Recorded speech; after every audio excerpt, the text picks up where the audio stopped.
প্রিয় চন্দনাইশবাসী, আমার দেশের মৌলবীরা ওয়াজ করল। বাংলাদেশের একজন প্রখ্যাত উনাদের শাইখ, উনি ওয়াজ করলেন মদিনাতে দোয়া কবুল হবে এমন কোন জায়গা নাই। তাদের ভাষা হলো, তোমরা হজ করবা কিন্তু মদিনায় যায় লাভ নাই। হ্যাঁ, মদিনাতুল মুনাওয়ারাতে রওজা শরীফে যারা যাবেন, যদি কোনোদিন নসিব আল্লাহ দেয় তাহলে দেখবেন রওজা শরীফে 3 প্রকারের হাজি যায়। এক প্রকারের হাজি, তার নাম দিয়েছে আমি সেলফি হাজি। কি হাজি? সেলফি হাজি, বুঝেন না? খালি মোবাইল। রওজা শরীফের পাশে দিয়ে সেলফি তুলতেছে। আহা, আমার মন ছিল জুতা দিয়ে বাইরে এখান থেকে বের করে। আশ্চর্য, বুঝেই না যেখানে কে ঘুমিয়ে আছে, ও বুঝেই না এখানে আল্লাহর হাবিব ঘুমানো আছে, ও বুঝে না এখানে সৃষ্টির ফাউন্ডেশন ঘুমিয়ে আছে, ও বুঝে না উনার কারণে আল্লাহ সৃষ্টি সাজিয়েছে, ও বুঝে না উনার কারণে মেহশর কায়েম হবে, ও বুঝে না উনার কারণে কোটি কোটি উম্মত জান্নাতের দরজা খুলে পাবে। আল্লাহু আকবার। বুঝেই না। হাজার হাজার মুসলমান,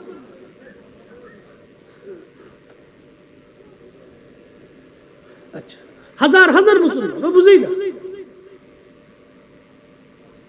আর এক প্রকারের হাজি আছে, শুধুমাত্র সালাম দিয়ে চলে যায়, কোনো অনুভূতি তার মধ্যে নাই। সে মনে করলো সালাম দিয়ে গেলেই, চলে গেলেই বুঝি হক আদায় হয়ে গেল না। পৃথিবীর বড় বড় উলামায়ে কেরাম লিখেছেন, বিশ্ববিখ্যাত ফতোয়ার কিতাবগুলির মধ্যে লেখা, তুমি যখন আল্লাহর হাবিবের রওজা মুবারকের কাছে যাবা, সালাম দিবা। নবীজি বলেছেন, মান যারা কবরি ওয়াজাবাত লাহু শাফাআতি ইয়াউমাল কিয়ামা। আল্লামা ইমাম তাকিউদ্দিন সুবকি রাহিমাহুল্লাহ আশ-শিফা ও সাকামের মধ্যে তিনি হাদিস খানা লেখেন।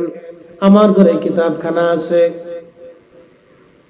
আল্লাহর নবী বলেন, উম্মত রে, আমি রাসূলের রওজা মুবারকে সে কেউ যদি জিয়ারত করে, আমাকে সালাম দেয়, আমাকে জিয়ারত করে যায়, সাক্ষাৎ করে যায় আমার সঙ্গে, কিয়ামতের ময়দানে তাকে সুপারিশ করা আমি নবীর জন্য কর্তব্য হয়ে যায়, আমি নবীর জন্য ওয়াজিব হয়ে যায়। জোরে বলেন সুবহানাল্লাহ।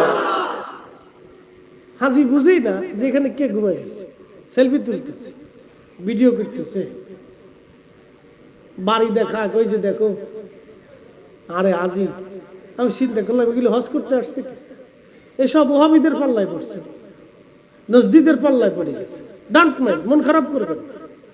ভিন্ন মতের যদি কেউ থাকেন, পায়ে হাত দিয়ে বলতেছি মাফ করে দিবে। মানুষ একদিনে নিকৃষ্ট হয় না, ধীরে ধীরে নিকৃষ্ট হয়। মানুষ একদিনে বেয়াদব হয় না, শিক্ষার কারণে, পরিবেশের কারণে, পারিবারিক শিক্ষার কারণে সে বেয়াদব হয়। কি কথা কন না কেন? সুন্নি কোন প্রতিষ্ঠানের কোন ছেলেকে আপনি সহসা বেয়াদব পাবেন না, কারণ সুন্নি সব প্রতিষ্ঠানে আগে আদব শিখানো হয়। তো পীরের দরবারই হোক, কোন মাহফিলে হোক, কোন প্রতিষ্ঠানে হোক, স্কুলে হোক, মাদ্রাসাতে হোক, এলাকাতে হোক, সমাজে হোক, পারিবারিক ভাবে হোক, সন্তানকে সুন্নিরা আগে আদব শিখায়। প্রিয় মুসলমান চন্দনাইশবাসী, খুব মনোযোগ দিবেন। আল্লাহর হাবিবের রওজা মুবারকে কেউ যদি জিয়ারত করে, নবী বললেন, আমি নবীর হায়াতে জীবনে জিয়ারত কেউ যদি করে যায়, সাক্ষাৎ করে যায়, তাহলে সেটা যেমন আমার ইন্তেকালের পরে আমার কোন উম্মত যদি আমার সঙ্গে আমার রওজা শরীফে আমার সাথে জিয়ারত করে যায়, তাহলে সে যেন হায়াতের জীবনে আমার সঙ্গে সাক্ষাৎ করে গেল। একবার জোরে বলা যাবে কি সুবহানাল্লাহ। আপনি এটাকে ছোট করে দেখার কোনো সুযোগই নেই, কোন সুযোগ নাই। নবীর জিয়ারতকে ছোট করে দেখার কোন সুযোগ নাই। আর এক প্রকারের হাজি জাইরিন রওজা শরীফের আগে সালাম দিতে দিতে চোখের পানি ফেলতে ফেলতে কাঁদে আর বলি, ইয়া রাসূলুল্লাহ, আপনার সুপারিশের আশায় আপনার কদম মোবারকে হাজির হয়ে গেছি, আপনার সন্তুষ্টির আশায় আসছি। নবী গো, আপনি যদি খুশি হন তো আল্লাহ খুশি হয়ে যাবে। ওয়ালাউ আন্নাহুম ইয যালামু আনফুসাহুম জাউকা ফাস্তাগফিরুল্লাহ ওয়াস্তাগফার লাহুমুর রাসূল। কোরআন বলতেছে, আমার বান্দা, নফসের সাথে যদি তুমি জুলুম করো, বিরাট বড় অন্যায় তুমি করে ফেলছো, ক্ষমার অযোগ্য। অনেক বড় অপরাধ তুমি করে ফেলছো, ক্ষমার অযোগ্য।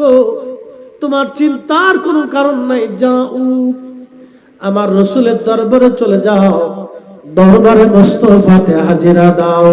একবার জোরে বলা যাবে কি আল্লাহু আকবার? কে বলেছে? আল্লাহ নিজে বলছেন, আমার রাসূলের বরগাহে যাও। কোরআনে আল্লাহর জবানে আল্লাহ বলছেন। পৃথিবী ভেঙে যাবে, আকাশ ভেঙে যাবে, পৃথিবী পুড়ে যাবে, সাগর শুকিয়ে যাবে, কিন্তু আল্লাহর কালামের কোনো পরিবর্তন। এত সম্মান আল্লাহ দিলেন যে কিয়ামত পর্যন্ত হুকুম, যাও যাও যাও, আমার রাসূলের দরবারে যাও, ধন্য দাও নবীর দরবারে যাই, আমি আল্লাহর কাছে ইস্তিগফার করো। যদি আমার রাসূল তোমার ব্যাপারে আমার কাছে সুপারিশ করে, লাওয়াজাদুল্লাহ তাওয়াবার রাহিম। আমি যদি ঢকমতো নামাজ না পড়ি তো মানছি কি করবে?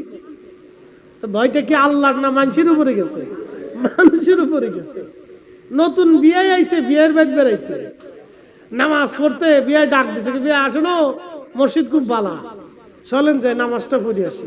তো বিয়ে চিন্তা করলো, নতুন বেদ বেঁধেছি বেড়াইতে, যদি নামাজে না যায় তো আত্মীয়রা বলবে কি? তুমি কি আল্লাহর ভয়ে গেছে না আত্মীয়র ভয়ে গেছে? তাহলে নামাজ এর ভিতরে ভেজাল ঢুকে গেছে। কি কথা কন না? নামাজে কি ঢুকছে? ভেজাল ঢুকে গেছে। নামাজে ভেজাল ঢুকে গেল। চেয়ারম্যান সাহেব, মেম্বার সাহেব, ইমাম সাহেব, হুজুর সহ একটা সালিশ দরবারে বসছে। জোর আজান পড়লো, এমন সময় ইমাম সাহেব হুজুর বলতেছে, আসেন আজান পড়ে গেছে, নামাজ আদায় করি। তো সবাই আসতেছে, ওর ভিতরে দুই একজন লোক আছে যারা পেশাব করিয়ে পানি লয় না। এরকম লোক আছে না দেশে? বহু লোক আছে যারা পেশাব করিয়া পানি লয় না, কিন্তু বিরাট বড় লোক পেশাব করে পানি লয় না। তেহাতে চিন্তা করলো, এখন আমার তো ফ্যান নষ্ট, নামাজ যদি পড়ি ওই তো না, আর যদি না পড়ি তো সমাজ কি করবে? হে, কিন্তু আল্লাহর ভয়ে মসজিদে গেছে না, সমাজের ভয়ে গেছে। এই নামাজ রেজাল্ট ঢুকছে। এই জন্য নামাজ হতে হবে শুধু আল্লাহর জন্য। জোরে বলেন, কার জন্য? আল্লাহর জন্য। কথা মনে রাখবেন, সালাত শুধু আল্লাহর জন্য, অন্য কিছুর জন্য, শুধু আল্লাহর জন্য। আল্লাহর জন্য দাঁড়াবেন। আমার নামাজে ভেজাল হতে পারে, রোজার ভিতরে ভেজাল হতে পারে। বলে হুজুর, রোজার ভেজাল কি? রোজা রাখছেন আপনি, চার দোকানে দেয়া বসছেন, চা তো খাওয়া যাবে না, বসে রয়েছেন দোকানে, আরো দুইজন আসছে, গল্প শুরু হয়ে গেল, এই গল্প সেই গল্প, ওই ভালো না সেই ভালো না, ও ছোটকালে অমুকটা চুরি করছিল, অমুকের গরু ধরে নিয়ে গেছিল, অমুকের ছাগল চুরি করছিল, লোক অমুক বালা না, ও সুদ খায়, ও অমুক লোক বালা না, অন্য বেটির দিকে মাঝে মধ্যে টেরে টেরে চাকায়। এরকম কিছু লোক আছে না?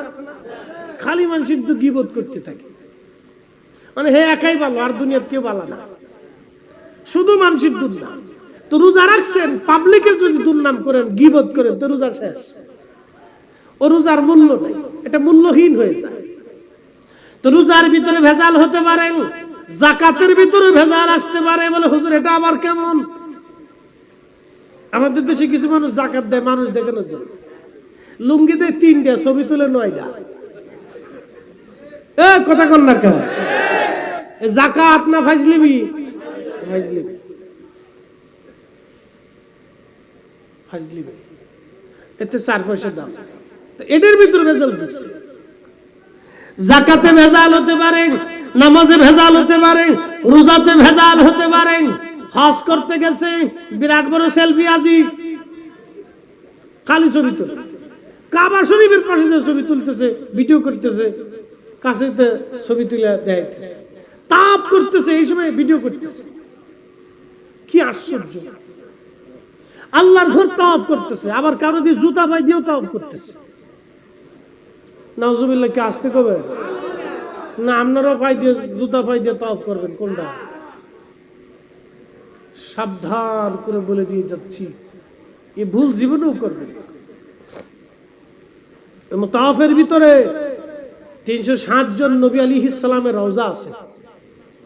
সুবহানাল্লাহ বললেন না? কাবা শরীফের চারপাশে যে সাদা অংশ দেখেন না, সাদা, নিচে সাদা টাইলস, এর ভিতরে 360 জন নবীদের মাজার আছে। হ্যাঁ, সুবহানাল্লাহ, আসতে হয়ে গেল, জোরে বলেন। কাবা শরীফের দরজা বরাবর ইসমাইল আলাইহিস সালামের মাজার আছে। আরো জোরে বলেন। নূহ আলাইহিস সালামের মাজার ওখানে কাবার মুতাওয়াফের ভিতরে। হাজি জুতা পাই দিয়ে তাওয়াফ করে, লজ্জা করা উচিত মুসলমান। এই নজদিবাদ ইসলামটাকে রুচিহীন করে দিচ্ছে, এটার রুচি নষ্ট করে দিচ্ছে ইসলাম। এটা খুলুসিয়ত আছে ইসলাম, ইসলামের রুহ আছে, খুশুসিয়ত আছে, এটার অনেক বড় খুলুসিয়ত আছে, আত্মার প্রশান্তি আছে, তাকওয়া আছে। আমা ইউআজ্জিম শাইরাল্লাহ, কোরআন বলতেছে তুমি আল্লাহর শাইরকে, আল্লাহর নিদর্শনকে তুমি সম্মান করো, তাজিম করো। কেন? ফাইন্নাহা মিন তাকওয়াল কুলুব, ফাইন্নাহু মিন তাকওয়াল কুলুব, এজন্যই করবা যে তোমার অন্তরের তাকওয়া, খুলুসিয়ত, খুলুসিয়তের জন্য, তাকওয়ার জন্য, আত্মার খোরাকের জন্য তুমি সম্মান করবা। মসজিদে কেউ জুতা পাই দিয়ে যায় না, কারণ কি? এজন্য জুতা পাই দিয়ে যায় না, মসজিদে মানুষ নামাজ পড়ে নতুন জুতা কিনে এনো, পাক পবিত্র জুতায় কোনো ময়লা লাগে নাই, তারপরেও ওই জুতা পাই দিয়া মুসলমান মসজিদে নামাজে যায় না। কারণ ফাইন্নাহা মিন তাকওয়াল কুলুব, মসজিদ আল্লাহর ঘর, এটাকে সম্মান করতেই হবে। কথা বলেন ঠিক না?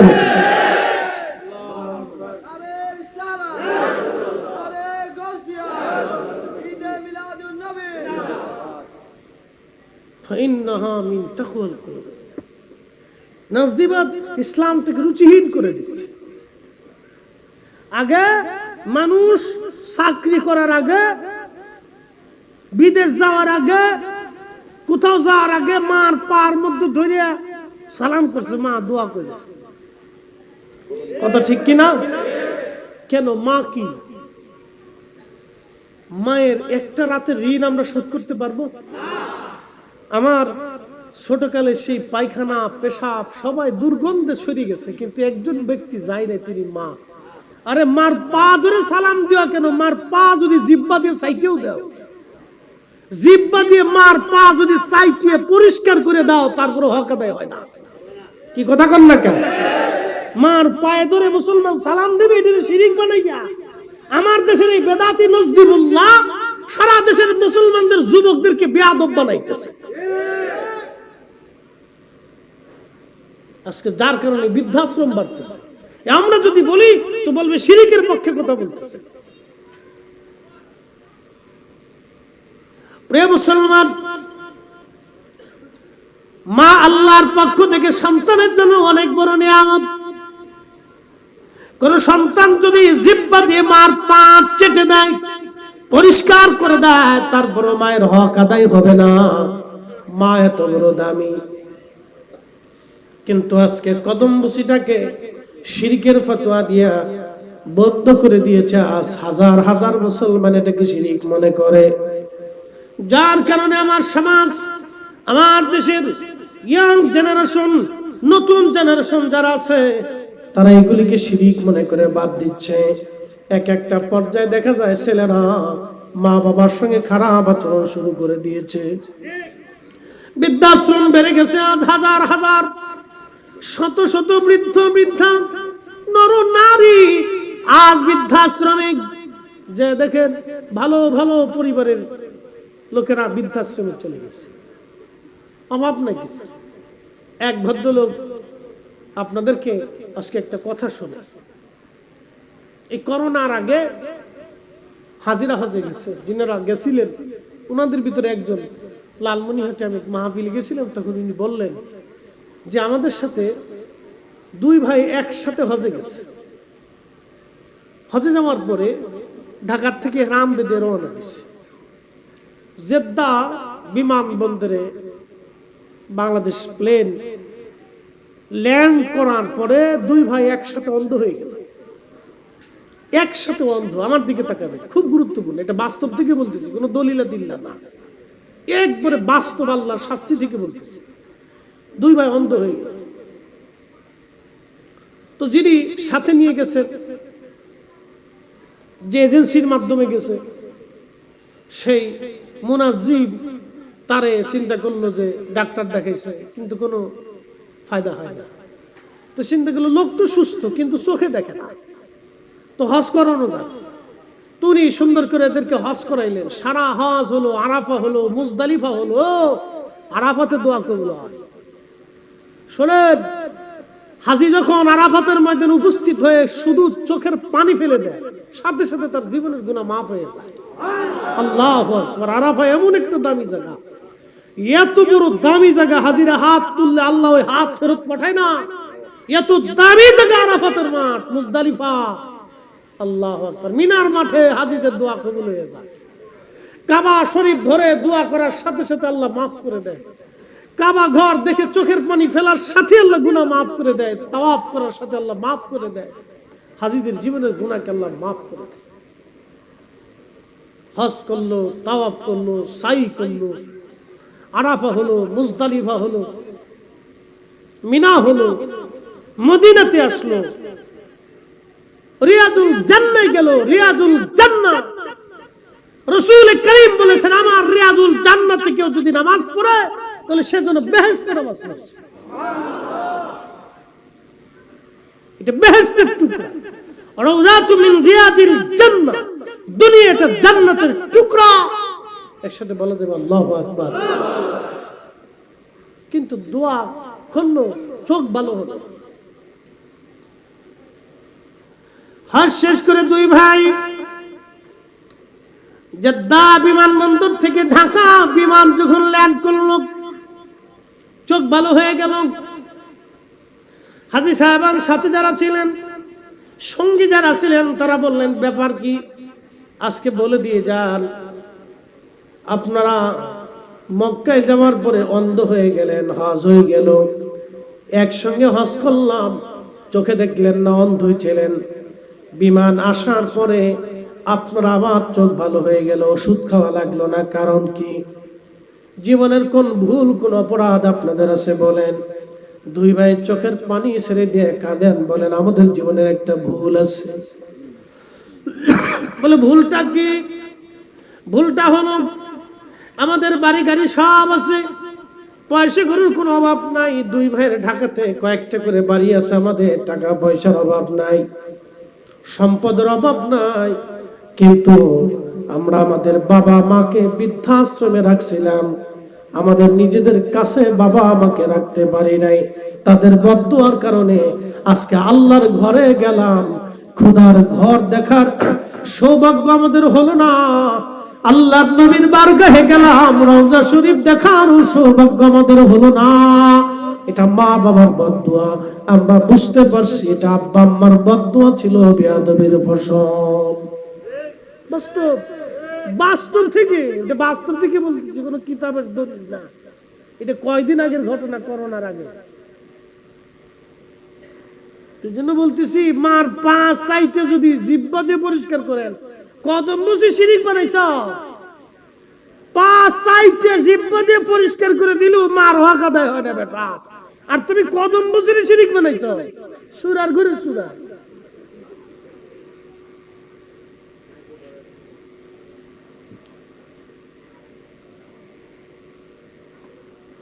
প্রিয় মুসলমান, মন খারাপ করবেন না, শক্ত ভাষায় এই জন্য বলতেছি, সমাজ অন্ধকারের দিকে নিমজ্জিত হয়ে যাচ্ছে। আমরা চাই আমাদের সন্তানরা আদব ওয়ালা হোক। কি কথা কোন ঠিক কিনা? আদব ওয়ালা হোক, আদব ওয়ালা হোক। আগের জমানার স্ত্রীরা স্বামীর পায়ে ধরে সালাম দিত, এখনকার সলিম ভালো আছো? হ্যাঁ ঠিক আসতে কোনকে জোরে কর। তাই সালিম সকালে বাজারে নাস্তা নিয়ে এসো, রান্না করতে পারবো না। কি কপালের আলার বউরি, এই বউ যার নসিবে জুটছে ও দুনিয়ার থেকে জাহান্নাম দেখে গেছে, ওর কপালে সুখ নেই। বুঝতে পারছি? আদব আদব আদব, ডোন্ট মাইন্ড, মন খারাপ করবে, দুঃখের সাথে বলতেছি।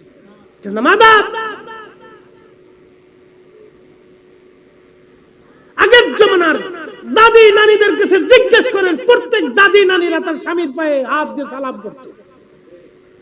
জিজ্ঞেস করেন, যান আপনার মাকে জিজ্ঞেস করেন, আপনার বৃদ্ধ মাকে যে জিজ্ঞেস করেন।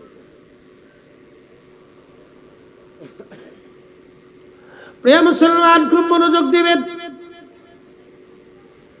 হযরত সাইয়্যিদুনা ইব্রাহিম আলাইহিস সালাতু ওয়াস সালাম কাবা শরীফের পাশে যারা যাবেন দেখবেন মাকামে ইব্রাহিম, ইব্রাহিম আলাইহিস সালামের কদম মোবারকের ছাপ পাথরের সঙ্গে আজও লেগে আছে। হাজার হাজার বছর আগে,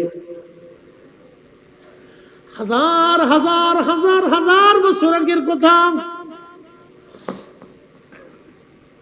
ইব্রাহিম আলাইহিস সালাম ওই ঘর নির্মাণ করতে লাগলেন, বাইতুল্লাহ কাবা শরীফ।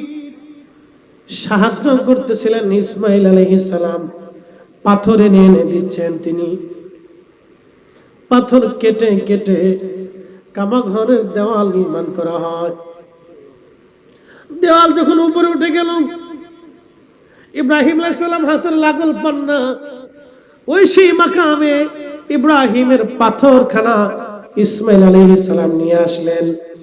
ওই পাথরখানার উপরে সাইয়্যিদুনা ইব্রাহিম আলাইহিস সালাতু ওয়াস সালাম তিনি ওইখানে দাঁড়াইলেন। কদম মোবারক পাথরের মধ্যে দেবে গেল। এখন আমরা ইঞ্জিনের মাধ্যমে, লিফটের মাধ্যমে আমরা উপরে উঠি, কিন্তু সাইয়্যিদুনা ইব্রাহিম আলাইহিস সালামের পাথর কাউকে উঠানো লাগে নাই। উনি যত উপরের দিকে পাথর গাঁথতে লাগলেন, পাথর অটোমেটিক উপরের দিকে চলে যায়, ততই উপরের দিকে চলে যায়। একসাথে বলা যাবে কি আল্লাহু আকবার। পা মুবারকের দাগ বসে গেল, এখনো আছে। মাকাম ইব্রাহিমের কাবা শরীফের পাশে যে একটা ছোট্ট আপনি আয়না দিয়ে, গ্লাস দিয়ে ওটা ঢেকে রাখছে, খুব সুন্দর দেখা যায়। ওটার ভিতরে সাইয়্যিদুনা ইব্রাহিম আলাইহিস সালামের পা মুবারকের ছাপের সেই পাথর এখনো আছে। আরে সাইয়্যিদুনা ইব্রাহিম আলাইহিস সালাম যদি জুতা পায়ে থাকতেন, তাহলে ওই পাথরে জুতার চিহ্ন থাকতো, পা মুবারকের চিহ্ন থাকতো না। উনি খালি পায়ে আল্লাহর ঘর সম্মানের সাথে খালি পায়ে জুতা ছাড়া খোদার ঘর নির্মাণ করেছে, তাওয়াফ করেছে। আর এখনকার দিনে নজদিবাদের মুসলমানরা জুতা পায়ে দিয়ে খোদার ঘর তাওয়াফ করে, এগুলি মুসলমান হতে পারে না। কথা কোন ঠিক কিনা? আমরা বললে বলবো শিরকি, বেদাতি, মাজার পূজা।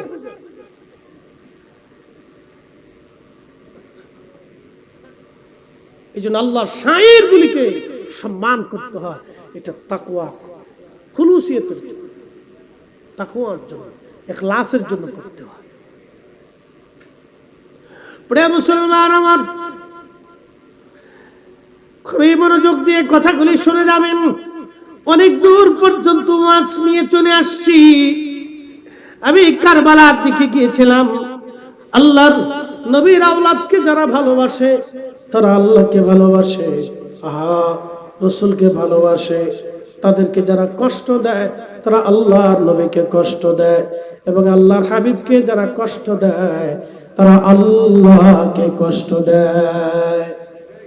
এই জন্য আজকে আপনারা যারা এই মাহফিলে আসছেন, দিছেন, সহযোগিতা করছেন, মহব্বত রাখছেন, সবাই কামিয়াবি। একসাথে বলা যাবে না সুবহানাল্লাহ? ওই যে বলছিলাম, নামাজে, রোজাতে, জিকিরে, ফিকিরে, হজে, তাওয়াফে ঝামেলা আসতে পারে, কিন্তু আল্লাহর হাবিবের মহব্বতের চোখের পানির ভিতরে কোনো ঝামেলা নেই। এই কথা কন না কেন? ঠিক না বেঠে? এই পানিতে ঝামেলা আছে? নবীজির তাজিমে যে দাঁড়াইয়া সালাম দিচ্ছেন, ঝামেলা আছে? ঝামেলা নাই।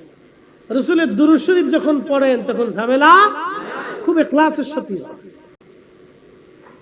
চোখের পানির ভিতরে কোনো ঝামেলা নাই।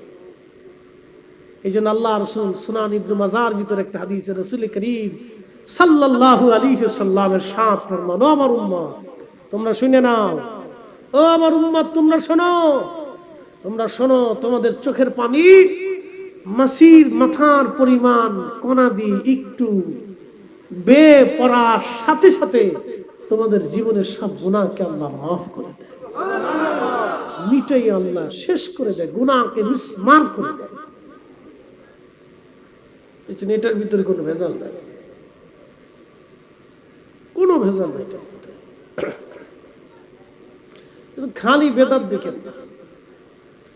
এই যে আমাদের দেশে বেদাতের ফতোয়া দিয়ে মিলাদ, কোরআন খতম, এই কালেমা খতম, ফাতিহা খানি, দোয়া দুরূদ বন্ধ করে দিচ্ছে। লাভ হয়েছে কার বলেন তো? শয়তানের।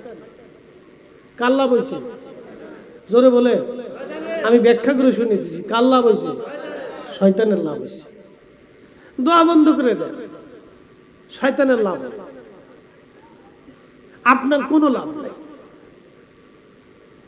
অনেকেই বাৎসরিক ভাবে চিন্তা করে বাপদাদার জন্য একটু দোয়া করে, তো এই বাৎসরিক চিন্তা করে সে বাড়িতে ছোট করে পরিসরে একটা মিলাদ মাহফিল ইন্তজাম করছে, সমাজের লোকজন দাওয়াত করছে। আমার দিকে তাকাবে, সমাজের লোকজন দাওয়াত করছে।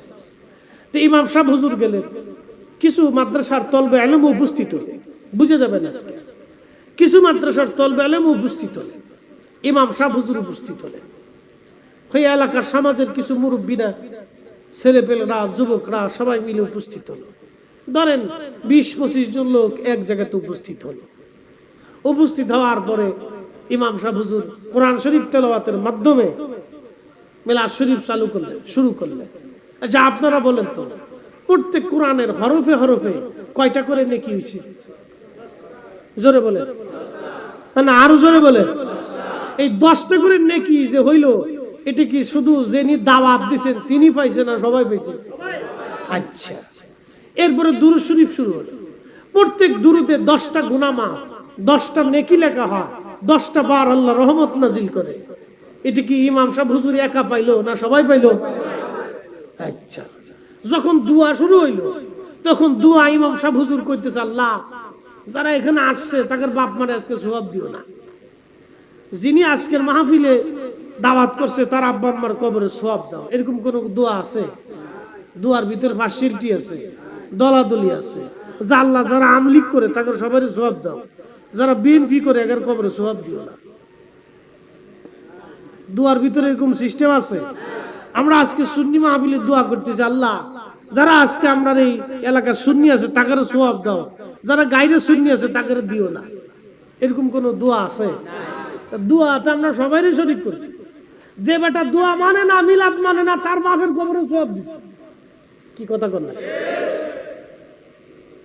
যে বেটা দোয়া মিলাদ মানে না, তার বাপের কবরে 14 গোষ্ঠীর কবরে সওয়াব দিয়ে দিচ্ছে। তার বাবার বংশের সবার নামে দোয়া করে দিচ্ছে, আল্লাহ এই গ্রামের যা ইন্তেকাল করছে আল্লাহ সবার কবরে তুমি নেকি দাও, তাদেরকে মাফ করে দাও। কি দোয়া করছে না? তাহলে দোয়া বন্ধ হলে লাভ হয় কার? শয়তানের। জোরে বলেন, দোয়া বন্ধ হলে লাভ হয় কার? তাহলে দোয়া চলবে না, না আসতে বলেন, দোয়া চলবে, কোরআন খতম চলবে, মিলাদ মাহফিল চলবে, জিকির মাহফিল চলবে। রাসূলের একজন সাহাবী ছিলেন, তার নাম আবু রাজিব আহলে সুফার সাহাবী। ওনার জীবনীর ভিতরে আসছে, আল্লাহ রাসূল ওনাকে বলতেন, রে আবু রাজিব, তুমি যত পারো তোমার জিহ্বাকে আল্লাহর জিকির দিয়ে সিক্ত রাখো। কারণ যত সময় তুমি আল্লাহর জিকির দিয়ে জিহ্বাকে সিক্ত রাখবা, তত সময় আল্লাহ তোমাকে সালাতের মধ্যে গণ্য করেন। আসতে হয়ে গেল না? জোরে বলবেন না সুবহানাল্লাহ? হ্যাঁ, বুঝে যাবে রাসূল করিম সাল্লাল্লাহু আলাইহি সাল্লামের কথার কত দাম। আল্লাহর নবী বলেন, আবু রাজিব, যত সময় তুমি তোমার জিহ্বাখানাকে আল্লাহর জিকিরে সিক্ত রাখবা, তত সময়টা আল্লাহ তোমার আমলনামায় সালাত বলে গণ্য করে নিবে আমার আল্লাহ। আবু রাজিব রে, যদি তুমি জিকিরের মজলিস পাও, ওই মজলিসের মধ্যে তুমি বসবা, আল্লাহ যেন তোমার জীবনে কল্যাণময় করে দেয়।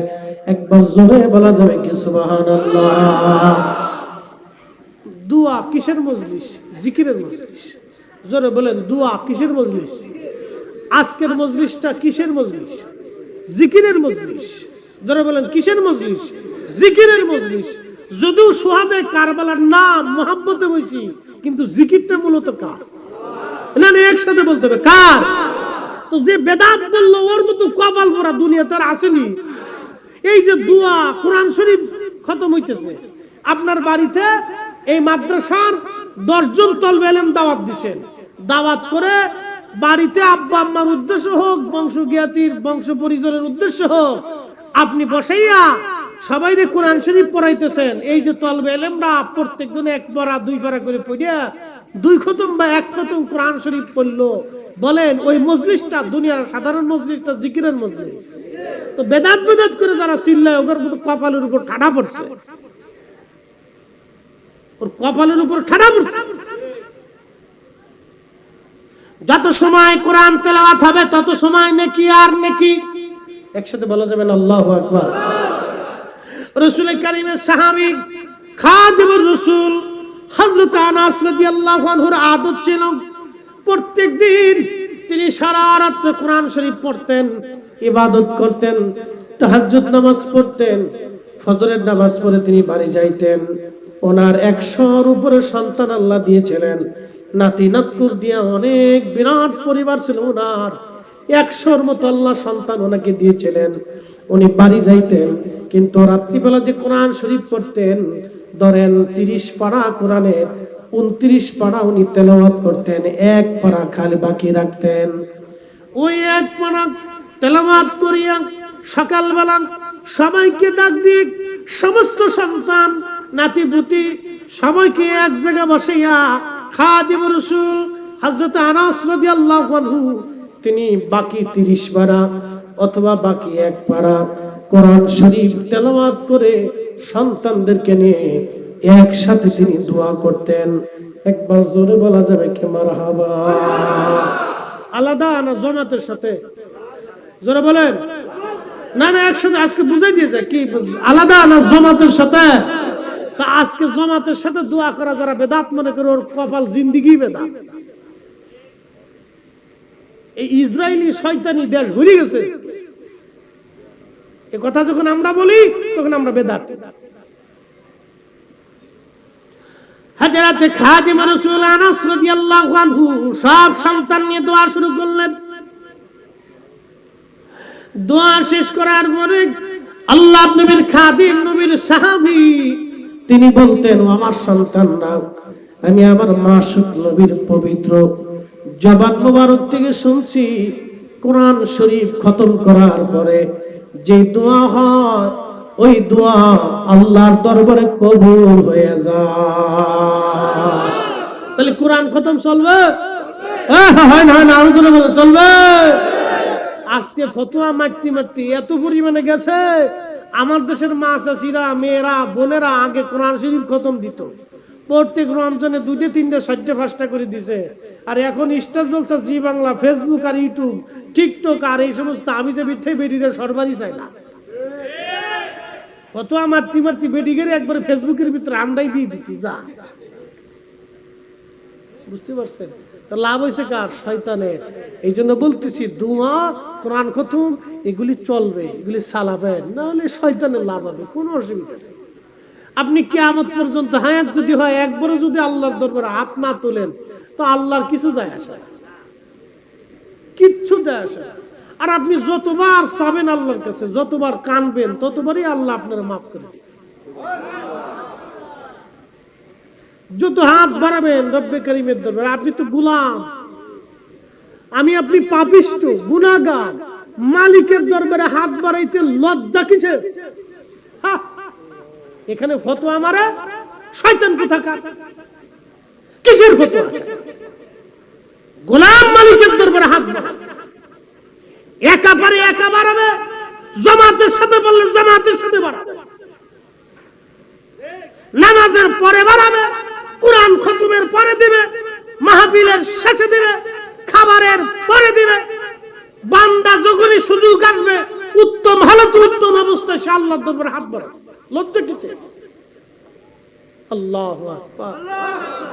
প্রিয় মুসলমান, এগুলো বুঝতে হবে সাহাবায়ে কেরামের আদত, সাহাবায়ে কেরামের আমল। খাদিমুর রাসূল জীবনে আর কোনোদিনই লোকব কারো নসিব হবে না। তিনার মতো সাহাবী সব সন্তানদেরকে নিয়ে বাকি কোরআন শরীফের এক পারা তেলাওয়াত করে আল্লাহর দরবারে হাত বাড়ে আর সবাইকে নিয়ে একসাথে দোয়া করতেন ফজরের নামাজের পরে। আর আমরা খালি বেদাত বেদাত বেদাত বেদাতকে শিক্ষিত ফাটতি ফাটতি জান শেষ করে বলেছি।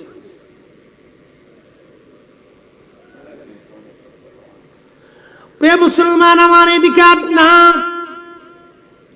যেহেতু শুহাদায়ে কারবালার মাহফিল, এদিকে আমি ফিরে চলে যাচ্ছি। চন্দনাইশবাসী মনোযোগের সাথে কথাগুলি শুনে যান। আহা, ওনাদেরকে যারা ভালোবাসবে, আল্লাহ রসুলকে তারা ভালোবাসবে, আল্লাহর নবীকে যারা ভালোবাসবে, আল্লাহকে তারা ভালোবাসবে, আল্লাহকে যারা ভালোবাসবে, জান্নাতি জান্নাতি জান্নাতি আমার রব আমার মালিক তাদেরকে জান্নাতি বানায় দিবে। শুহাদায়ে কারবালার অনেক দীর্ঘ আলোচনা, লম্বা আলোচনাতে আমি যাব না, শুধু আলোচনার ভিতরে একটা আলোচনা আনি, মনোযোগ দিয়ে যাবেন। শুহাদায়ে কারবালার মহব্বত, আল্লাহ রসুলের মহব্বত, এটা দলিল দিয়ে হয় না, বয়সের কারণে হয় না, বংশ দিয়ে হয় না, মাদ্রাসাও দিয়ে হয় না, মক্তব দিয়েও হয় না, প্রতিষ্ঠান দিয়েও হয় না, কলিজার ভিতরে আসে। আল্লাহ যাকে কবুল করে তাকে নবীর মহব্বতের জন্য মঞ্জুর করে নেওয়া হয়। কথা বলেন ঠিক কিনা? আল্লাহ যাকে মঞ্জুর করে। পাকিস্তানের একজন লেখক, ভারতের একজন লেখক, তিনি একটা বই লিখলো রঙ্গিলা রসুল, নাউজুবিল্লাহি মিন যালিক। হাজার হাজার হাজার হাজার ভারতীয় মহাদেশে কোটি কোটি মুসলমান, তার ভিতরে একটা মুসলমান, তার নাম ইলমুদ্দিন। ইলমুদ্দিন কাঠ মিস্ত্রি ছিল, তো অরিজিনাল মিস্ত্রি না, জুগাইল্লা। আপনাদের চট্টগ্রাম কি বলে? তা আমাদের ফরিদপুর চট্টগ্রাম তো মিল আছে, কেডায় কয় মিল নাই? মিল তো আছে। তো যা হোক, জুগাইল্লা, সে জুগাইল্লা মিস্ত্রি, ব্রিটিশ আমল, তখনকার দিনে সামান্য পয়সা দিয়ে কোন রকম তার জীবন চলত। আহা, তার কানে কে যেন এসে বলছে, শুনছো রঙ্গিলা রসুল নামে, সে লেখাপড়া অত কিছু জানতো না, বইটই পড়তে পারতো না। শোনেন, সে কোন রকম মক্তবে পড়ছে, কোন রকম জুগাইল্লা, কাঠ মিস্ত্রি জুগাইল্লা। ইলমুদ্দিন পাকিস্তানের লাহোরে তার বাড়ি। কে এসে বলছে, শুনছিস রে ইলমুদ্দিন, ভারতের এক লেখক রঙ্গিলা রসুল নামের বই লেখা আমার রসুলের চরিত্র নিয়ে বাজে বাজে কথা বলছে। আহা, ইলমুদ্দিনের কলিজার ভিতরে দাও দাও করে আগুন জ্বলে উঠছে। কারণ এটা হতেই পারে, আমার রসুলের সামনে এত বড় গুস্তাখিমূলক কথা ওকে বাঁচতেই দিব না। অনেক পরিশ্রমের টাকা দিয়ে একটা ছুরি কিনছে, শুধু লাহোর থেকে রওনা দিয়ে সে দিল্লিতে আসছে, আইসে সেই রঙ্গিলা রসুলের লেখকরে আদালতের ভিতরে হত্যা করছে। একসাথে বলবেন না আল্লাহু আকবার। প্রেম দেখছেন? প্রেমের কোন দলিল নেই, প্রেমের জন্য কোনো সময় নেই, রসুলের মহব্বতের জন্য কোনো কিতাব লাগে না, অনেক বড় শাইখুল হাদিস হতে হয় না, অনেক বড় মুফতি আজম হতে হয় না, অনেক স্টাডি করতে হয় না, অনেক বড় ইউনিভার্সিটির ডক্টরেট ডিগ্রি অর্জন করতে হয় না।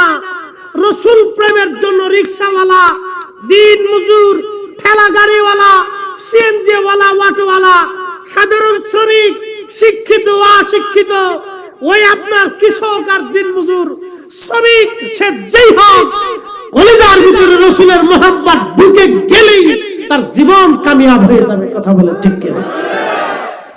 দলিল লাগে না। ইলমুদ্দিন কলিজার ভিতরে মহব্বত ঢুকে গেছে, মেরে ফেলে দিল, পুলিশ তাকে ধরে নিয়ে গেল। তুমি হত্যা করছো? করছি। সারা ভারতবর্ষে এটা নিয়ে একবারে হইচই পড়ে গেল। আল্লামা ডক্টর ইকবাল তখন জিন্দা, শুনে যান আজকে।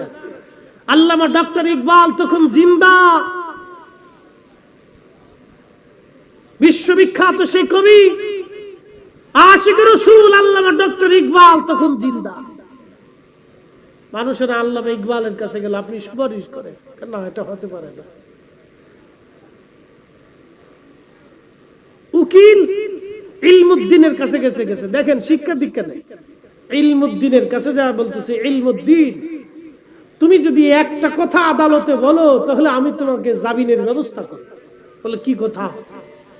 বলে তুমি শুধু বলবা যে আমি আমার এই বুঝে সারি নেই, ওই সময় আমি আমার অসুস্থতা ছিল, সেন্টিমেন্ট দুর্বল ছিল, আমি এটা বুঝে সারি, ভুল হয়ে গেছে। ইলমুদ্দিন গর্জন ছেড়ে বলল, উকিল যার প্রেমের মালা গলায় দিয়েছি তার জন্য কাফেরকে হত্যা করেছি, যদি জীবন দিতে হয় জীবন দেব, মিথ্যা বলতে পারবো না। একসাথে বলেন আল্লাহু আকবার। এটার নাম প্রেম, ইশকে রাসূল। মহব্বত দুই ধরনের, একটা মহব্বতে সিফাতি, দাড়ি রাখছেন মহব্বতে সিফাতি, টুপি দিয়েছেন মহব্বতে সিফাতি, ডান হাতে খাবার খান মহব্বতে সিফাতি, খাবারের পরে মিষ্টি খান মহব্বতে সিফাতি। কিন্তু কারবালার ময়দানে হুসাইন রাদিয়াল্লাহু আনহুর ডানে বামে পিছনে থেকে 3 দিনের চেষ্টা নিয়ে যারা শহীদ হয়েছিল তাদের ভিতরে ছিল মহব্বতে জাতি জাতি জাতি। একসাথে বলা যাবে আল্লাহু আকবার। ইলমুদ্দিন নিজের জীবনকে উপেক্ষা করে সে কাফেরকে হত্যা করেছিল, এটা মহব্বতের জাতি। তার মুখে দাড়িও ছিল না, মহব্বতের জাতি, এটা কলিজার ভিতর থেকে আসে। প্রিয় মুসলমান আমার, হযরত ইমাম হুসাইন রাদিয়াল্লাহু আনহু কারবালার ময়দানে শহীদ। অনেক লম্বা মাস, এই দিকে যাব না, আমি শুধু শেষ প্রান্তের দিকে চলে যাব। ওনার পবিত্র মস্তক মাথা মোবারক কেটে ফেলে দিয়ে ওনার মাথা মোবারক বর্ষার আগে বিধাইয়া তারা নিয়ে চলে গেল কুফায়। কুফার গভর্নর যিনি, তার নাম ছিল উবাইদুল্লাহ ইবনে জিয়াদ। কুফাতে নিয়ে যাওয়ার পরে উবাইদুল্লাহ পবিত্র মাথা মোবারক বর্ষার আগে বিধাইয়া সারা কুফা দিয়ে আনন্দ মিছিল করতে হুকুম প্রদান করে দিল। হাজার হাজার মুসলমান সেই দিন হুসাইন রাদিয়াল্লাহু আনহুর পবিত্র শির মোবারক নিয়ে সারা কুফার অলি গলি দিয়ে তারা আনন্দ মিছিল করল। আচ্ছা আপনারা বলেন তো, যারা সেদিন আনন্দ মিছিল করছিল, কালেমা ছাড়া, সবার কালেমা ছিল, সবার কোরআন ছিল, সবার হাদিস ছিল, সবার দাড়ি ছিল, সবার নামাজ ছিল, সবার রোজা ছিল, সবার হজ ছিল, সবার যাকাত ছিল, সবার ইয়াকিন ছিল, আখিরাতে বিশ্বাস ছিল, মুহাম্মদুর রাসূলুল্লাহ সাল্লাল্লাহু আলাইহি সাল্লামের কালেমার উপরে ইয়াকিন ছিল। কিন্তু একটা জিনিস ছিল না, সেটার নাম মুহাব্বতুর রাসূল, হব্বে রাসূল। নবীর মুহাব্বত না থাকার কারণে সেই দিন তারা হুসাইনের পিছনে এই শির মুবারকের বর্ষার আগে বিধাইয়া তারা আনন্দ করতে লাগলো। কি বুঝলেন? তাদের ঈমান তাদেরকে বেহেশত নিতে পারে না। মুহাব্বতের জাতি। প্রিয় চন্দনাইশবাসী খুব মনোযোগ দিবেন। হযরত হুসাইন রাদিয়াল্লাহু আনহুর পবিত্র মস্তক উবাইদুল্লাহ ইবনে জিয়াদ নিয়ে আসছে কুফার সেন্ট্রাল মসজিদে। সেন্ট্রাল মসজিদ আনার পরে মসজিদের মিম্বরে উবাইদুল্লাহ বসা। আমার প্যারা নবীজির দৌহিত্র ইমাম হুসাইন রাদিয়াল্লাহু আনহুর মস্তক মোবারক নিয়ে ওনার পায়ের সামনে একটা প্লেটের উপরে হুসাইন রাদিয়াল্লাহু আনহুর মাথা মোবারক রেখে দেওয়া হয়েছে।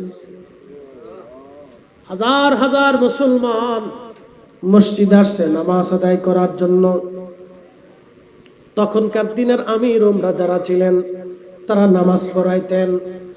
ধরেন আপনাদের চট্টগ্রামের ডিসি সাহেব যিনি তিনি নামাজ পড়াবেন, এসপি সাহেব যিনি তিনি নামাজ পড়াবেন, চন্দনাইশের যিনি চেয়ারম্যান সাহেব আছেন তিনি নামাজ পড়াবেন, চন্দনাইশের যিনি টিউনো আছেন, থানা প্রধান আছেন, সরকারি কর্মকর্তা তিনি নামাজ পড়াবেন। আচ্ছা আপনারা বলেন, এরা সবাই যদি নামাজ পড়ায় তাহলে আমার দেশে কি দুর্নীতি থাকবে? জোরে বলেন। হ্যাঁ, এটা হাতুড়ের দাম হয় 1 কোটি টাকা, যেটা দাম আছে 175 টাকা। এটা লিস্ট করছে 1 কোটি টাকা দাম হয়েছে। কত বড় সুদ! ডন মাইন্ড মনে কিছু নেবেন না, এগুলি সবাই না। আবার এমনও সরকারি কর্মকর্তা কর্মচারী আছেন 1 টাকাও ডান বাম হয় না, ঘুষ নেবে না। সাথীরা ঘুষ খায় কিন্তু সে খাবে না। কি আছে না? নাই, বহু আছে। আমার এক চেয়ারম্যান সাহেব একদিন বললেন, এই ফটিকছড়িতে আমি মাহফিলে গেলাম, এক চেয়ারম্যান ভদ্রলোক আসলেন, তিনি বললেন, হুজুর দোয়া করবেন, শুধু আমি কেন, সরকারি সম্পদ কেন, আমার বেতনের টাকা দিয়েও আমি 1 পেয়ালা পানি পান করি না, কারণ এটা জনগণের একবার হক যদি আমার পেটের মধ্যে চলে যায়, কিয়ামতের ময়দানের জবাব দিতে আমার বড় হিমশিম, জবাব দিতে আমি পারবো না, আমি বড় কঠিন বিপদগ্রস্ত হয়ে যাব। আমি বললাম, চেয়ারম্যান সাহেব আলহামদুলিল্লাহ, আমি আপনার জন্য দোয়া করি, আমলটা যদি আপনি করে যেতে পারেন তাহলে আপনার জীবনের শেষ সময়টা, আপনার মৃত্যুটা আল্লাহ বড় ইমানের সাথে, ইখলাসের সাথে, বুজুর্গানের দিন আল্লাহর ওলিদের মৃত্যু যেইভাবে হয়েছিল, মানুষের হক রক্ষা করার জন্য আল্লাহ যেন আপনার ওইভাবে মৃত্যু দিয়ে দেয়। আল্লাহ হাসরের মাঠ যেন আল্লাহর ওলিদের সাথে আপনাকে করায় নেয়। আমি তার জন্য দোয়া করলাম। এরকম বহু চেয়ারম্যান, বহু সরকারি কর্মকর্তা আছে, কি কথা বলেন, ঠিক কিনা? আবার এমনও আছে চোরের ঘরে চোর, বিরাট চোর, বিড়ি পর্যন্ত ছাড়ে না। পুরে বাপরে বাপ, তো মানুষ হয় কেমন আল্লাহ জানে, মরার চিনতে দেও না। কয়দিন আগে তো দেখছেন ছাগলে চোর ধরাই দিচ্ছে, ঠিক কথা কোন দেখে, ছাগলে চোর ধরাই দিচ্ছে। এরকম বহু আছে। আবার এরকম বিরাট বড় অফিসার, 1 টাকাও ঘুষ নাই, সব তার জীবনের হালাল। একসাথে বলা যাবে কি আল্লাহু আকবার? ভালো মন্দ দি দুনিয়া। তো তৎকালীন সময় আমির উমরারা নামাজ পড়াইছে, তো বুঝতেই পারতেছেন উবাইদুল্লাহ ইবনে জিয়াদ নামাজ পড়াইতেছে। আপনারা বলেন, কেরাত যদি অশুদ্ধ হয় আপনারা কি তার পিছনে নামাজ পড়বেন? হ্যাঁ, তাহলে বুঝা গেল তারা কারি ছিল, তাদের পিছনে তৎকালীন জমানাতে বড় বড় উলামা ইকরাম নামাজ পড়েছে। তারা ওই জমানার ভালো ভালো কারি, ভালো আলেম ছিল, কুরআন সুন্নাতে বড় পরিপক্ক ছিল। সে নামাজ পড়াইতে আসছে, কিন্তু নামাজের সামনে মিম্বরের নিচে যার মাথা মুবারক, তিনি সুলতানে কারবালা, তিনি সাইয়্যিদা শাবাবি আহলিল জান্নাহ, তিনি সেই ব্যক্তি যার শরীরের রক্ত, গোশত, চুল, চামড়া সব আল্লাহর হাবিবের দেহ মুবারকের অংশ। একসাথে বলা যাবে না আল্লাহু আকবার? আহা, বুঝে যেতে হবে আপনাকে। উবাইদুল্লাহ ইবনে জিয়াদ মিম্বারে বসা, মাথা মুবারক নিচে আজ তিনি ভাষণ দিচ্ছেন। হাজার হাজার মুসলমানের সামনে তিনি বলতেছিলেন, হে মুসলমানেরা, আমিরুল মুমিনিন ইয়াজিদের বিজয় আল্লাহ দিয়েছে। একবার জোরে বলেন নাউজুবিল্লাহ। আমাদের দেশে কারো কারো মুখে ইয়াজিদের প্রশংসা শোনা যায়, তাহলে সেই দিনের উবাইদুল্লাহ আর আজকের উবাইদুল্লাহর ভিতরে তফাৎ নাই। কথা কন না কেন, জোরে বলেন। সেই দিনের উবাইদুল্লাহ ইবনে জিয়াদ আর আজকের উবাইদুল্লাহর ভিতরে তফাৎ নাই, দুটোই এক কাতারেরই। আমিরুল মুমিনিন ইয়াজিদের বিজয় দিয়েছে, নাউজুবিল্লাহ।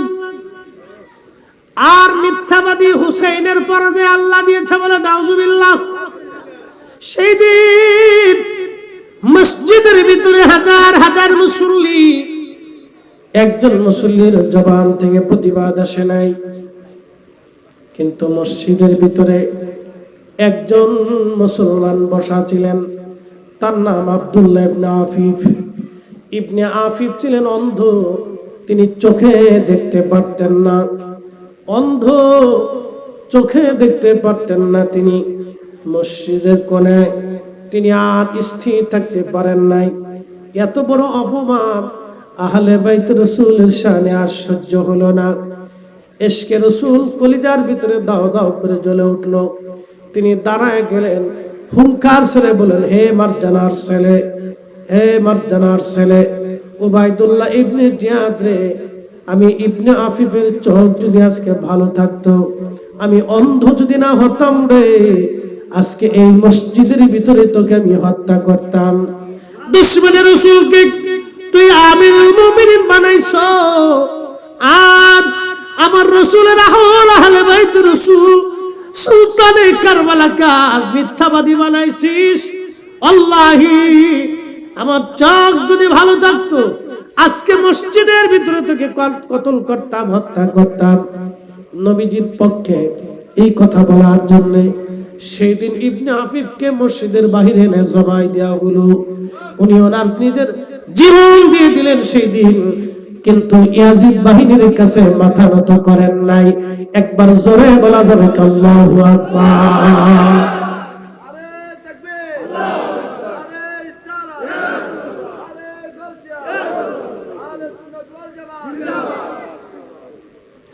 আপনাদের কাছে প্রশ্ন করে জবাব দিবেন, মসজিদে মুসল্লি হাজার হাজার, ইমানদার কয়জন?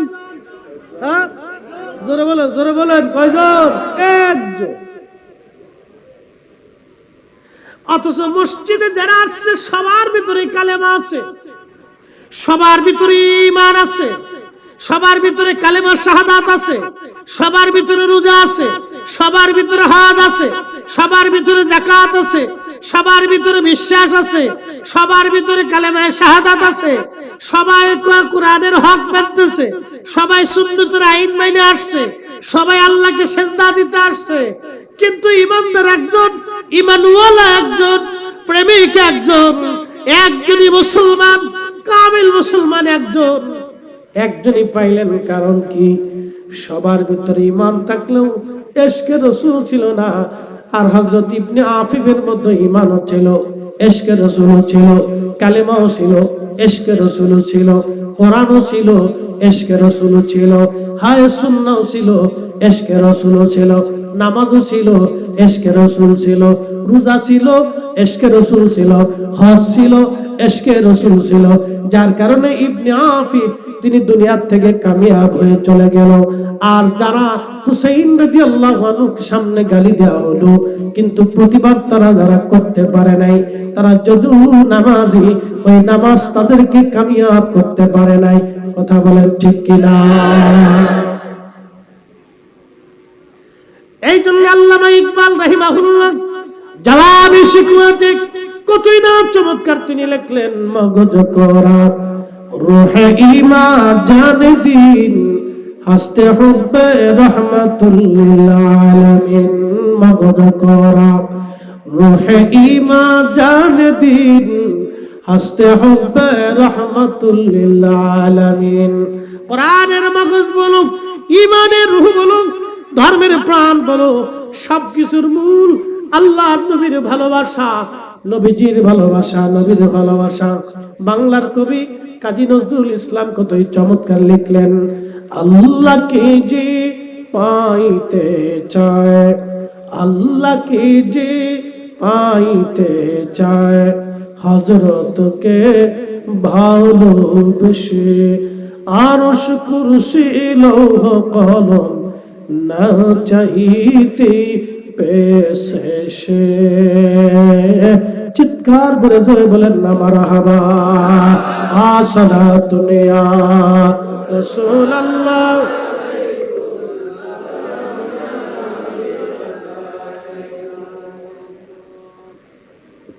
আপনাদের বুঝতে কি কোনো অসুবিধা? বেশি লম্বা করতে পারবো না। আপনারা জানেন আমাদের দেশে রাজনৈতিক অস্থিরতা আছে।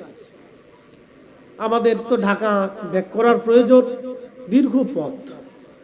তো আপনাদের দুয়াতেই আমরা ইনশাল্লাহ সহি সালামতে চলি। আল্লাহ দুর্ঘটনা, আপদ বিপদ থেকে আল্লাহ হেফাজতে রাখে। প্রিয় উপস্থিতি, তো বেশি লম্বা করব না, তারপর একবারে কম করব না। শেষ সময়ে আপনাদেরকে আর দু চারটি কথা শোনায়, সারা জীবন মনে রাখবেন। এই বয়ান আমার আগে আজকে আমরা যে 20তম মাহফিলে আমরা উপস্থিত হয়েছি, বাকি 19 বছরে কত আলেম আসছে, আল্লাহু আকবার, কত আলেম কবরে চলে গেছে, কত মুসল্লি কবরে চলে গেছে, কত আয়োজক কমিটির সদস্যরাও কবরে চলে গেছে। বাবা, মাহফিলটা চালু আছে, আজকে সবার জন্য আমরা দোয়া করব। প্রিয় উপস্থিতি, আমাদের জীবনের রসুলের মহব্বতের কোন দিনের বিষয়টা মঞ্জুর হবে আমরা কেউ জানি না। কোন সময়ের ইবাদতটা আল্লাহর কাছে গ্রহণীয় হবে, মঞ্জুর হবে, আমরা কেউ বলতে পারবো না।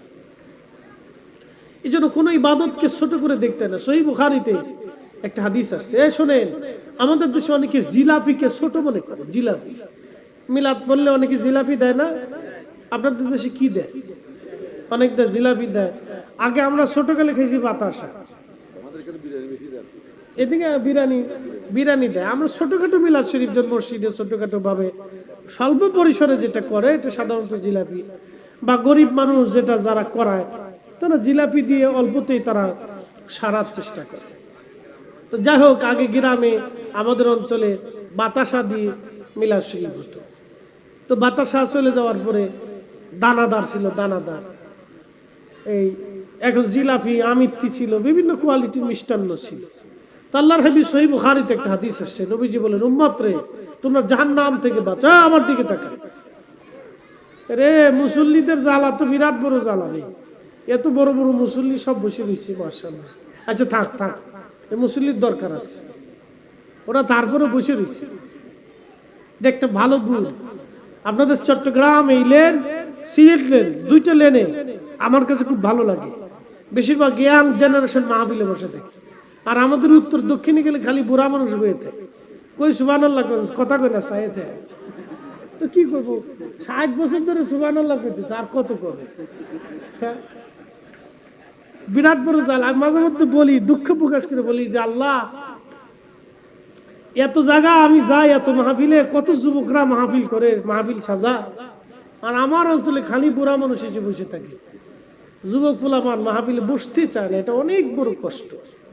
এটা একটা ভালো দিক, এটাকে ছোটকালের শিক্ষা। এই যে বাচ্চারা বসে রয়েছে, আমরা একদিন চলে যাবো, ওরা মাহফিল সাজাবে, কথা কোন ঠিক কিনা? তো আল্লাহ রসুল বলে, না আমার উম্মত, তোমরা জাহান্নাম থেকে বাঁচো। কোথা থেকে বাঁচো? আহা, জোরে বলেন, কোথা থেকে? জাহান্নাম থেকে বাঁচো। অ্যাটেনশন প্লিজ, আমার এই কথাটা মনোযোগের সাথে শুনবেন। তোমরা জাহান্নাম থেকে বাঁচো।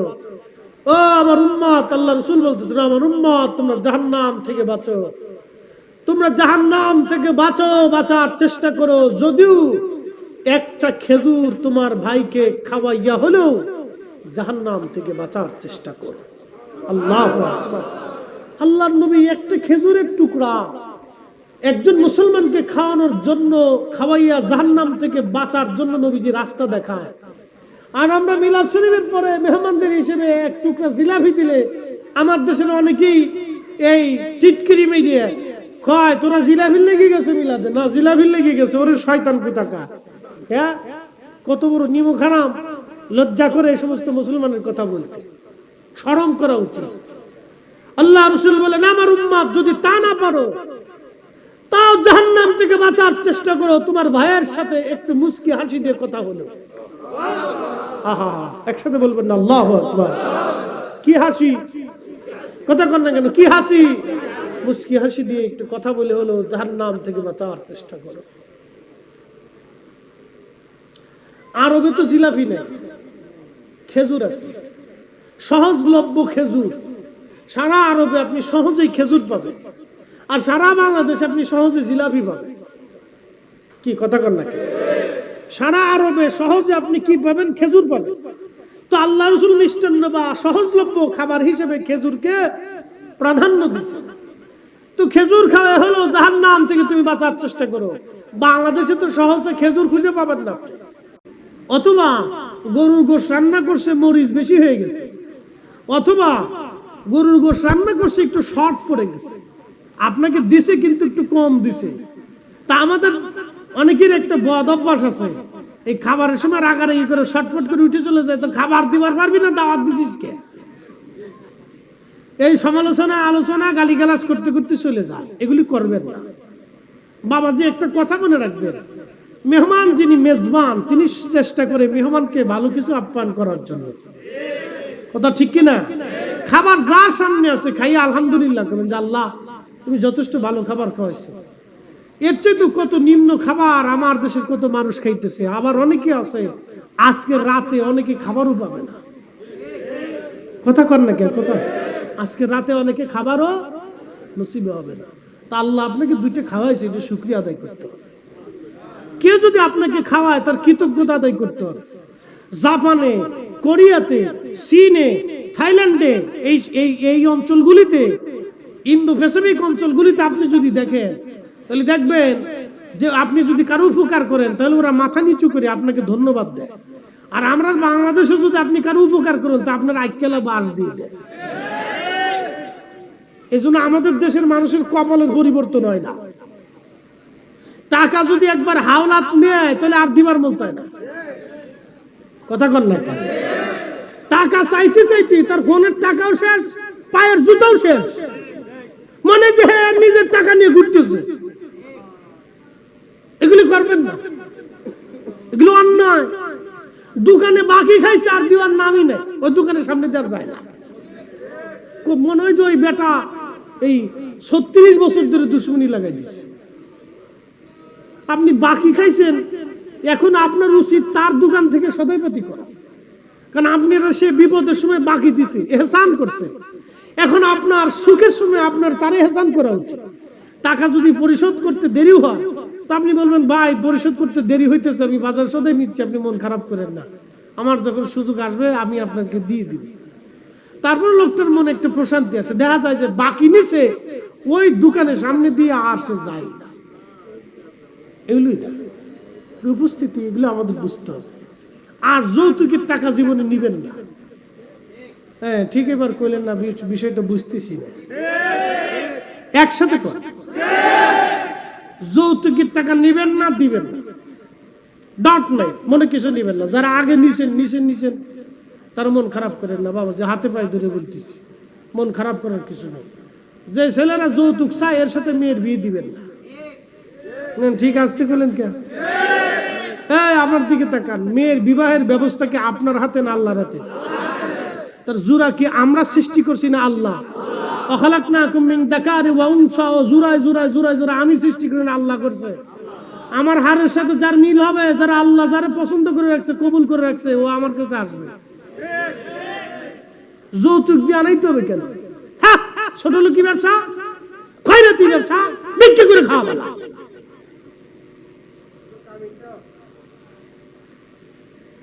এগুলি কাজ করবে, এগুলি সামাজিক ব্যাধি। সামাজিক ব্যাধি আমাদেরকে অশান্তির ভিতরে নিয়ে গেছে। আল্লাহর কসম করে বলি, ইসলামের আইনের মতো, রাসূলুল্লাহর সুন্নতের ভিতরে, নবীর আদর্শের উপরে পৃথিবীতে কোনো আদর্শ হতে পারে না, শান্তি কোনো কোথাও হতে পারে। যদি মানেন তাহলে আপনারা এগুলি করবেন। আল্লাহ আমাদের প্রত্যেকের তৌফিক দিক বলে না আমিন। প্রিয় উপস্থিতি, হ্যাঁ ও কামিনের টাকা সৌদি আরবে কত জানেন না? 50,000 রিয়াল সর্বনিম্ন, এরপরে 1 লক্ষ রিয়াল, বাংলাদেশের 31 লাখ টাকা। এজন্য বিয়ে করতে না ফিরে অনেকে বুড়া হয়ে গেছে। আবার অনেক বুড়া 14টা বিয়ে করছে, বুড়া কালে বিয়ে করতে গেছে, নাতিরা বিয়ে দিতে নিয়ে গেছে দাদারে। চিন্তা করতে পারছেন কি পাগলের দেশ? হ্যাঁ পুরা পাগল, পুরা পাগল মনে করি আমি। আল্লাহ রসুলের তরিকা এটা না। আল্লাহর নবীর তরিকা ছিল যত সহজ ভাবে, যত কম ভাবে এহসান করিয়া, কাবিন বেশি না করিয়া, কম করিয়া, ছেলের এহসান হোক মেয়েরও হোক, সুন্দর বিবাহের ব্যবস্থা করাইতে। একসাথে বলবেন না মারহাবা। আমার বিয়ে করার সময় আমার চাচা শ্বশুর বললো কাবিন 5 লাখ দে। আমি বললাম না 1.5 লাখ দেন। আপনাদের চট্টগ্রামে এটা স্বপ্ন দেখে না যে 1.5 লাখ টাকা বিয়ে করবে, এটা স্বপ্ন হবে না, ডোন্ট মাইন্ড। আমি বললাম 1.5 লাখ দেন, আমার যেটা এখন সামর্থ্য আছে এইটা দেন, আমি 5 লাখ দিতে পারবো না এখন। তা বলতেছে না চাচা আমরা জামাই 5 লাখ দিয়ে দিই। আমি বললাম কাকা একটা কথা বলি, আমি একজন আলেম মানুষ, আপনার মেয়েকে বিয়ে করতেছি ছেড়ে দেওয়ার জন্য না, তা আমাদের একটা জীবন হবে, সংসার হবে, ভাগ্য ভালো হলে আপনার মেয়ে আরো অনেক কিছু পেতে পারে, ফাইতে পেতে 1 কোটি টাকার সম্পত্তি পেয়েছে, লাভ হয়েছে না লস হয়েছে? এবার বুঝে এগুলি করবে। তো কাবিন দিয়ে 10 লাখ 20 লাখ 30 লাখ দিয়ে একবার বাধাই ঠিক দিছে, কাবিনের ডরে অনেকে বিয়ে করবে স্যার, এগুলো অশান্তি। বিবাহকে সহজ করে দেন, একসাথে বলবেন না মারহাবা। কি করে দেন? সহজ করে দেন, বিবাহকে সহজ করে দেন, কঠিন করবেন না, ফেসায়া গুছায়া লাখ লাখ টাকা নষ্ট করার দরকার, সহজ করে দেন। প্রিয় উপস্থিতি, এটা আপনাদের সামাজিক ব্যবস্থা। আমার ওয়াজে 2-4 জন চেঞ্জ হইলে হইতে পারে, না হইতে পারে, এটা একটা প্রথা হয়ে গেছে। এগুলো আস্তে আস্তে আস্তে আস্তে কমিয়ে আনতে হবে। আল্লাহ তৌফিক দিক, সবাই বুঝ দিক, বলে না আমিন। এই সামাজিক 2-4টা কথা আর কি, তো এগুলি আমরা এই আল্লাহ রসুলের সুন্নতের দিকে চলে আসবো, বেশি কমও না বেশি উচ্চও না। আমাদের আব্বাজান আদম আলাইহিস সালামের বিয়ে হয়েছে নবীজির 3 বার দুরূদ শরীফ পড়াইয়া। আর জোরে বলেন না, না একসাথে বলেন আল্লাহু আকবার। সহজে না কঠিনে? জোরে বলেন, আরো জোরে বলেন। আল্লাহ যদি কইতেন আদম রে, তোমার স্ত্রী হাওয়া রে এই জহরত মণিমুক্তা সোনা দানা এগুলি না দিলে আমি বিয়ে দেব না, দিয়ে নিয়ে আসো, যাও কামাই রুজি করে নিয়ে আসো, কাজ বাজ দিতেছি এটা করে নিয়ে আসো, আল্লাহ এটা করে দেবে। বলে বিয়ে পড়াও। ইমাম মোল্লা আলী কারি আল মাওরিদির মধ্যে লিখতেছেন বিয়ে পড়াও। বলে দেনমোহর কোথায় পাবো? আদম আলাইহিস সালামকে আল্লাহ পাক ডাক দিলেন, আদম, জিবরাইল আদমকে বলো আমার আখিরি নবীর উপরে 3 বার মতান্তরে 11 বার দুরূদ শরীফ পড়ে যেন তার বিবিকে মহারানা দিয়ে দেয়। নবী আগে না আদম আগে? কথা কন না কেন? জোরে বলেন না, পক্ষপাতিত্ব নিয়ে আসতেছি না, জোরে বলেন আদম আগে না নবী আগে? আমাদের নবী আগে। আদম আলাইহিস সালামের বিয়ে হয়েছে আমাদের নবীর দুরূদ শরীফ পড়াইয়া। একসাথে বলেন আল্লাহু আকবার। এইজন্য সমস্ত ভালো কাজের আগে দুরূদ শরীফ দিয়ে শুরু করলে ও কাজে বরকত হয়। এজন্য আমাদের দেশে আগে ঘরে ঘরে বাড়িতে বাড়িতে মিলাদ হইতো, নবীর দুরূদ সালাম হইতো, এগুলো আগে দিয়ে শুরু করলে বরকত হয়। এর হাকিকত ভেঙে দিয়ে গেলাম আজকে। আল্লাহ আমাদের প্রত্যেকের তৌফিক দিক, বলে না আমিন। প্রিয় বন্ধুগণ আমার, আলোচনার শেষ প্রান্তে একটা ঘটনা আপনাদের সামনে উপস্থাপন করি, খুব মনোযোগ দিয়ে কথাগুলি শুনে যাবেন। 530 হিজরি 470 বছর পর আওলাদে রাসূল শহীদ হইলেন 60 হিজরিতে। আর ঘটনাটা 530 হিজরি। বর্তমানে যে গাজা শহর, এই গাজা শহরের আগে নাম ছিল আসকালান। এই আসকালানে হযরত ইমাম হুসাইন রাদিয়াল্লাহু আনহুর মাজার শরীফ ছিল। ইমাম হুসাইনের মাজার শরীফ 2টা। একটা মাজার শরীফ হচ্ছে মাথা মোবারক বিহীন, শুধু দেহ মোবারক কারবালাতে, আর পবিত্র মস্তক মোবারক শের মোবারক নিয়ে যাওয়া হলো সিরিয়ার দামেস্কে। ইয়াজিদ বলল বর্ষার আগে ঝুলাইয়া সারা সিরিয়ার দামেস্কের অলি গলি দিয়ে আনন্দ মিছিল করো, ঘোরাও। সারা এলাকার অলি গলি দিয়ে আনন্দ মিছিল চলতেছে। সবাই তো আর ইয়াজিদের পক্ষে না, সাধারণ কিছু আশিক রাসূল রাস্তার পাশে দাঁড়ানো আওলাদে রাসূলকে দেখার জন্য মনে বড় ব্যথা নিয়ে দাঁড়ায় রয়েছে। একজন আশিক রাসূল পবিত্র মাথা মুবারকের পাশে দাঁড়াইয়া তিনি কোরআনের আয়াত তেলাওয়াত করতেছিলেন এইভাবে, আম হাসিবাতা আন্না আসহাবাল কাহফি ওয়ার রাকিমি কানু মিন আয়াতিনা আযাবা। একবার জোরে বলা যাবে কি সুবহানাল্লাহ। আসহাবে কাহাব ও রাকিবওয়ালাদের নিদর্শন বড় আশ্চর্য নিদর্শন। কোরআনের আয়াতের অর্থ হচ্ছে এটা। ঠিক তখনই হুসাইন রাদিয়াল্লাহু আনহুর মস্তক মুবারক, জবান মুবারক খুলে গেল। না না, আর জোরে বলেন আল্লাহু আকবার। তখন তিনি বলতে লাগলেন, আযাবু আসহাবুল কাহফি ওয়ার রাকিবি কানু মিন আযাবু আসহাবুল কাহফি কাতলি হামলি আযাবু আসহাবুল কাহফি মিন কাতলি ওয়া হামলি, আমাকে বহন করা, আমাকে হত্যা করা আসহাবে কাহফ থেকে কি কোন অংশে কম আশ্চর্যজনক? তোমরা আমাকে এইভাবে হত্যা করলে, বর্ষার আগে বিদায়া আমাকে তোমরা অপমান অপদস্থ করতেছো। তখন তিনি পবিত্র মস্তক মুবারকে, কপাল মুবারকে চুমু লাগাইলেন। মাথা মুবারক নিয়ে যা হলো বর্তমান গাজা, ফিলিস্তিনের আসকালান শহর, চন্দনাই সেনা মুসলমান, আসকালান শহরে নিয়ে যাওয়ার পরে ওইখানে দাফন করা হলো। 530 হিজরি, বর্তমানে যেমন সেটা ইহুদিরা দখল করে নিয়েছে, ওই সময় ওই এলাকা খ্রিস্টানরা দখল করে নিল।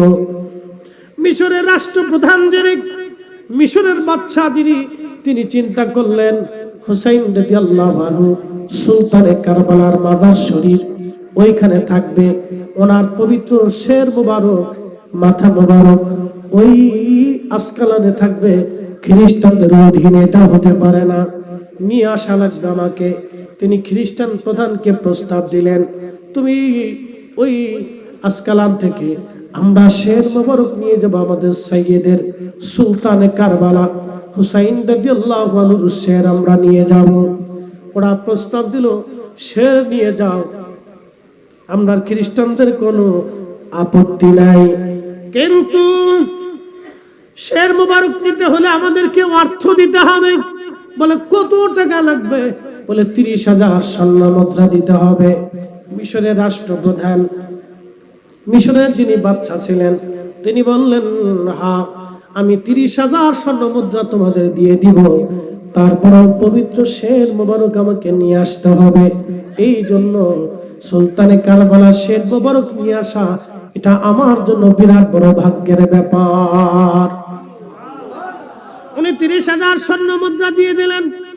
শের মুবারক আনতে রওনা হয়ে গেলেন, নিজে রওনা, উলামা ইকরাম নিয়ে সৈন্য সামন্ত নিয়ে গেলেন। আওলাদে রাসূলের পবিত্র রওজা মুবারক দেখার সঙ্গে সঙ্গে সবাই পায়ের জুতা খুলে ফেললেন। সুবহানাল্লাহ বলা যাবে? পায়ের জুতা খুলে ফেললেন সবাই। পায়ের জুতা খুলিয়া খালি পায়ে, নগ্ন পায়ে তারা সবাই গেলেন মাজার শরীফে, যাইয়া মাটি সরাইলেন। মাটি সরাইয়া যখন তিনারা পবিত্র মস্তক উঠাইলেন, 470 বছর আগে যেইভাবে দাফন করা হয়েছিল, 470 বছর পরে চুল মোবারক ওইরকমই আছে, চক্ষু মোবারকের পরিবর্তন নাই, চেহারা মোবারক নূরানি সেভাবে আছে, ঠোঁট মোবারক নষ্ট হয়ে যায় নাই, আর ঠোঁট মোবারকের মলিনতা আসে নাই, রক্ত তখনও তাজা, চুল মোবারক তখনও তাজা, চেহারা তখনও তাজা, আমার হুসাইন তখনও জিন্দা, জিন্দা, এখনো জিন্দা, জিন্দা, জিন্দা। চিৎকার মেরে জোরে বলেন আল্লাহু আকবার।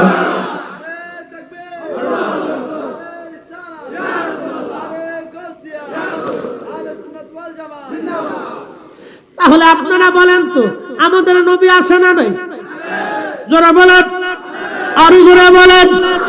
তাহলে প্রিয় নবীর রওজা মুবারকে কোন হাজী যদি যায়, সুন্নি হাজী আশিক রাসূল যখন যায়, তখন তারা চোখের পানি ধরে রাখতে পারে না, সে কান্না করে, সে জানে আমি বারগাহে রাসূলের দরবারে আমি হাজির হয়ে গেছি, আল্লাহর নবীর সামনে আমি হাজির হয়ে গেছি, এখান থেকে আমাকে হাজের মঞ্জুরিয়াত, আমাকে সুপারিশের মঞ্জুরিয়াত, মেহশরের নাজাত, আল্লাহর সন্তুষ্টি নিয়ে যাওয়া লাগবে, কারণ রাসূল খুশি, আল্লাহ খুশি। কথা বলেন ঠিক কিনা? এ সব গম্বদ ওয়ালে मंजूर दुआ करना जब वक्त नजर आए आका दीदार आता करना दीदार आता करना मैं कब्र अंधेरी में घबराऊंगा जब तन्हा में कब्र अंधेरी में घबराऊंगा जब तन्हा इमदाद मेरी करोनी आजान रसूल अल्लाह इमदाद मेरी करोनी आजान रसूल अल्लाह रोशन मेरी तुर्बत को लिल्लाह जरा करोना जब वक्त नजर आए आका दीदार अता करना दीदार आता करना सलातुन या रसूल अल्लाह अलैकुम